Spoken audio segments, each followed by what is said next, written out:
October the 16th, day 16. Tim's here. Ronnie's here. And we're talking, Tim, a movie that's a sequel to one we reviewed last year that we said we were going to do all of them, but we haven't done one yet. Phantasm 2 from 1988. Did you watch it? I did. All right, because I don't want to have these conversations if you didn't watch it, because you'll just be making stuff up. I want meaningful, deep conversations. I went bell to bell on Phantasm 2. I didn't go bell to bell. I will admit that right now. I was TKO'd early. If this was a 12-round fight, I was TKO'd early in the 9th round, but I get the point, and I read up on it, so I saw all I needed to see. Okay, fair enough. They recapped the beginning, which everybody needs, especially 9 years later. They recapped the beginning with the original Mike. This is my biggest complaint, Tim. They recast Mike in this movie, the young boy with Reggie.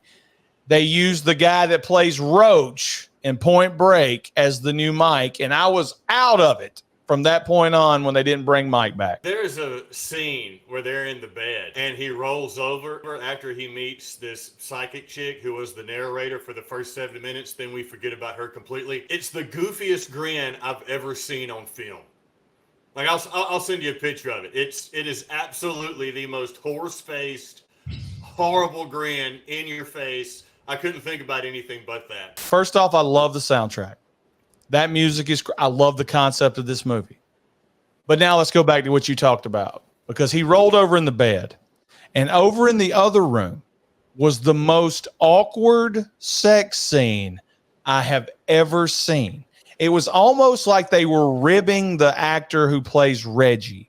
It's almost like they said, okay, to the actress, go in there, mount him, say all the weird stuff you can say, and then act like you're having sex, even though his pants and jeans are fully on. Everyone's got clothes on for this, is what's weird about it. And it's very strange because while it's happening, they really try hard to make you think that there is some sex going down.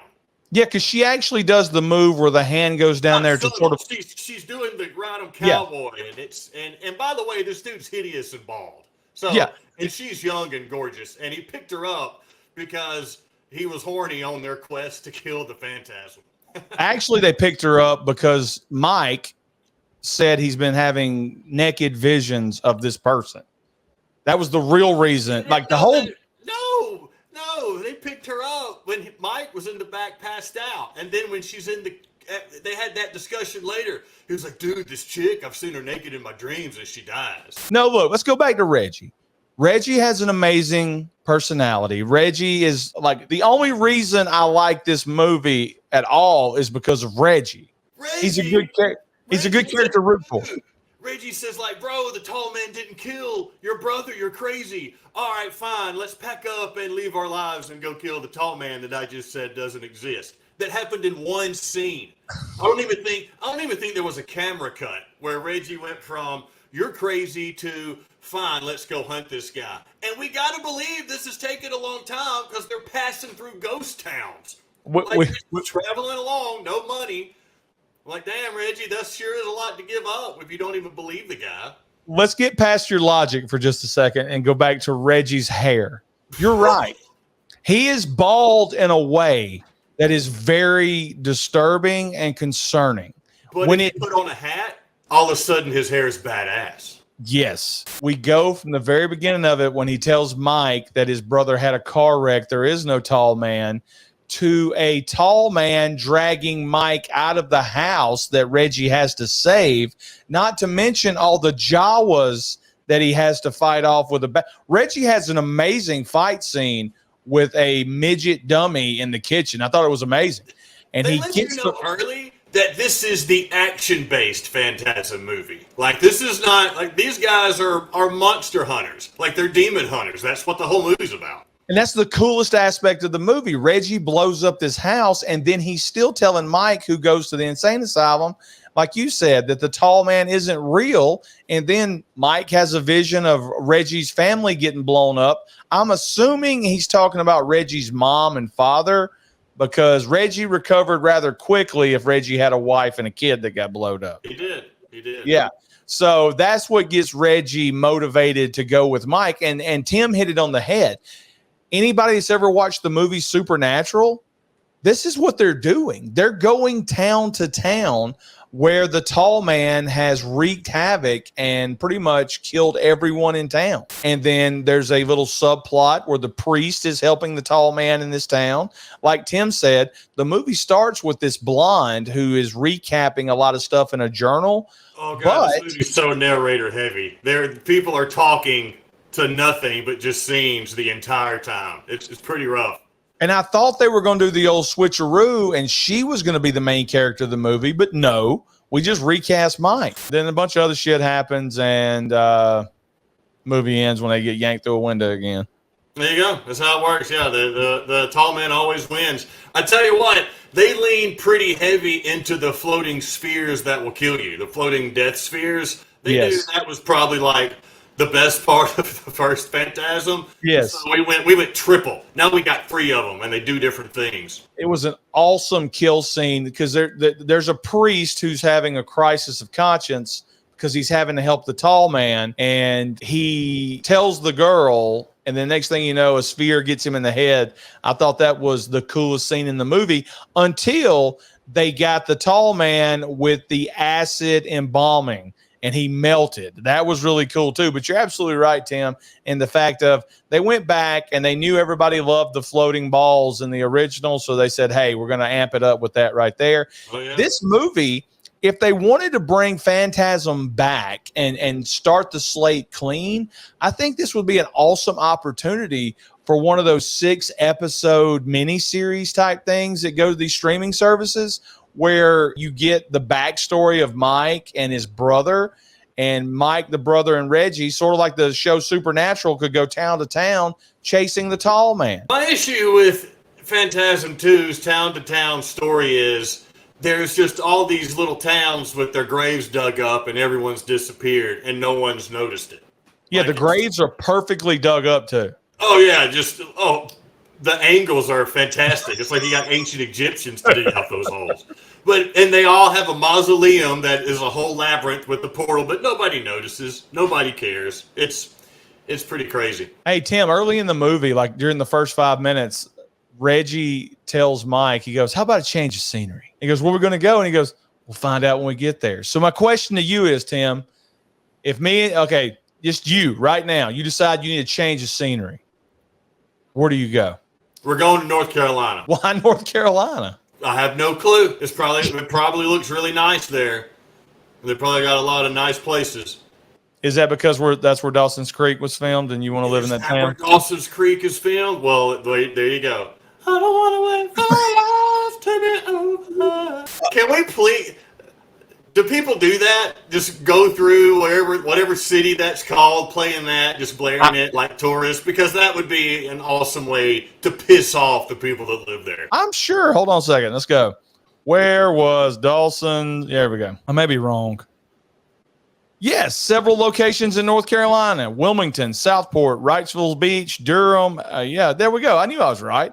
Dude, I've seen every episode of Dawson's Creek. We're going to North Carolina. It's going to be great. Where would you go? No.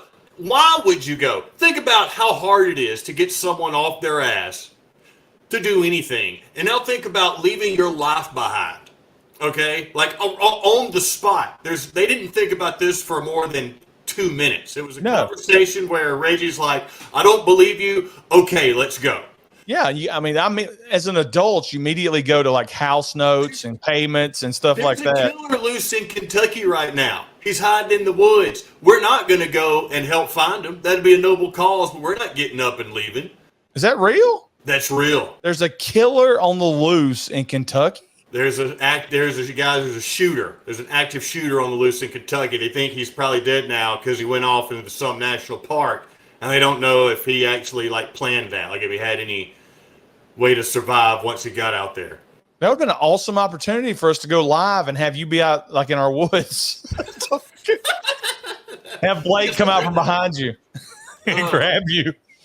No, but seriously, so what would make you pick up? I can't think of a single thing, of a single reason that I would leave everything behind. And it's gone. Like, you can't come back to it. Like, because they blew up the house and now they don't have money. Okay, so if I was single, right, I would still have family here that I wouldn't not want to see all the time. So I wouldn't be able to do it. Now, if I was the only one left alive in my family and I was single and I had money, I'd be like, screw it. Put a for sale sign down and go. Dude, Reggie's a musician who was driving an ice cream truck in the first movie. Like, he's got no money. So I remember that. Right. And the other one's a kid. Like, they're just... He's doing like Michael Scott. He's running from his creditors. There's nothing that would make me want to. I mean, if I could pick my family up right now and go somewhere, it would have to be like the lottery situation where I've won the lottery. And I still wouldn't want to move far away from Blake and the rest of them because, so there's nothing that could make you drop everything. A bunch of yeah. Edit. The next notes I have, let's see. Mike watches Reggie piss. There was a scene there where we talked about that. Oh, they set up some cool traps in that house before all the sex scenes happened, where they took the can of soda and they put the grenade down in there. And all I could think was, what if like it would work because you pull the pin and place it in the cup or in like the cutout aluminum can, and it was just big enough to where boom, it pulls out the grenade and explosion. Yeah, what if the grenade, like the force of the pin, like made the can go up, the integrity of the can, then the damn whole house just blows up. I think the majority of the budget of this movie was just blowing up houses, blowing up stuff. The only issue I had with, I like the movie. I like the movie for what it was. The narrating over everything kind of sucked. But as long as you just don't try to follow the story, it's not that bad. They tried to create that sense of these guys have been on the road a long time and they're going from town to town. But in the movie, that's one street with two like dirty cars that look abandoned. Yeah. And them like just kind of talking in the car the whole time. There's not a ton of money to be had. Not a big budget. Do you think the director and writer leaned into the confusion aspect? Like that was the gimmick to try to make it as confusing as possible. Is this real? Is it not real? They leaned into the sphere aspect. Like think of the money the death spheres have to cost. Look, I like the movie too. And I think inside there is with a different director and the director didn't do a bad job, but I'm just saying, I think there's a really good story to be told of Reggie and Mike going town to town because all these towns looked abandoned and cool. All the graveyards look cool, but it just sort of gets bogged down with the psychic shit and the narration. And the psychic stuff is pretty dumb. There's a lot of dream sequences, and by a lot, there's at least 4, possibly 5. Most of the time, they show something that you've already seen. And they end the movie with what might be a dream sequence, like the first one. We don't know if it's true or not. Is Reggie dead? Because if he's dead, why would you watch the other 3 Phantasms?